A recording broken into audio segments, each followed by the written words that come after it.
Ευλογημένοι μου αδελφοί, Χριστός Ανέστη, πολλοί με ρωτάτε, Πάτερ, πώς θα νικήσω αυτό το πάθος που με βασανίζει χρόνια, γιατί πέφτω συνέχεια στα ίδια λάθη.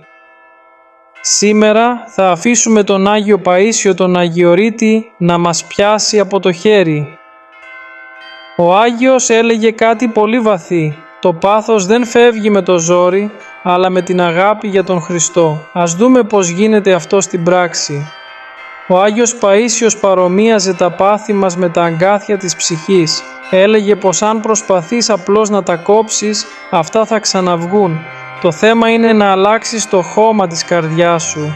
Τα πάθη, είτε είναι ο θυμός, είτε η κατάκριση, είτε οι σαρκικές επιθυμίες, δεν είναι τίποτα άλλο από μια παρεκτραπήσα δύναμη της ψυχής. Αντί να αγαπάμε τον Θεό, αγαπάμε το εγώ μας.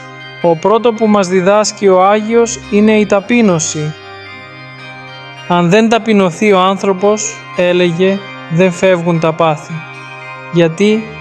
Γιατί όταν λες εγώ θα τον νικήσω, στηρίζεσαι στις δικές σου δυνάμεις και ο Θεός, για να σε προστατέψει από την υπερηφάνεια, σε αφήνει να πέφτεις. Πες στο Χριστό, Κύριε, εγώ είμαι ένα τίποτα, δεν μπορώ μόνος μου, βάλε εσύ το χέρι σου. Αυτή η ομολογία είναι η αρχή της νίκης. Προσέξτε αυτή τη συμβουλή του Αγίου, μην πολεμάτε το σκοτάδι με το ζόρι. Απλώς ανοίξτε το παράθυρο να μπει το φως. Αν έχεις κακία για κάποιον, μην λες απλώς «δεν θα τον μισώ». Άρχισε να προσεύχεσαι για αυτόν και να κάνεις μια καλή σκέψη. Αντικατάστησε το πάθος με την αντίστοιχη αρετή. Γέμισε την καρδιά σου με Χριστό και τότε το πάθος δεν θα βρίσκει χώρο να σταθεί.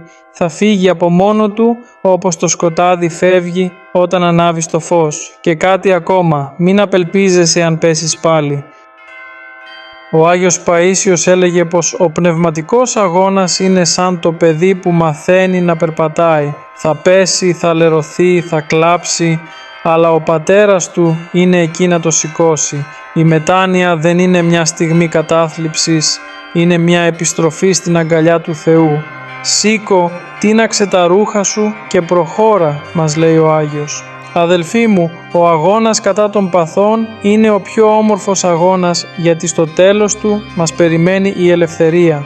Μην φοβάστε τα πάθη σας, φοβηθείτε μόνο την έλλειψη εμπιστοσύνης στον Θεό. Με τις πρεσβείες του Αγίου Παϊσίου εύχομαι ο Κύριος να γλυκάνει τις καρδιές σας. Καλή δύναμη και καλό παράδεισο. Μην ξεχάσετε να μοιραστείτε αυτό το βίντεο με κάποιον που ίσως χρειάζεται μία κουβέντα παρηγοριά σήμερα. Την ευχή του Κυρίου να έχετε.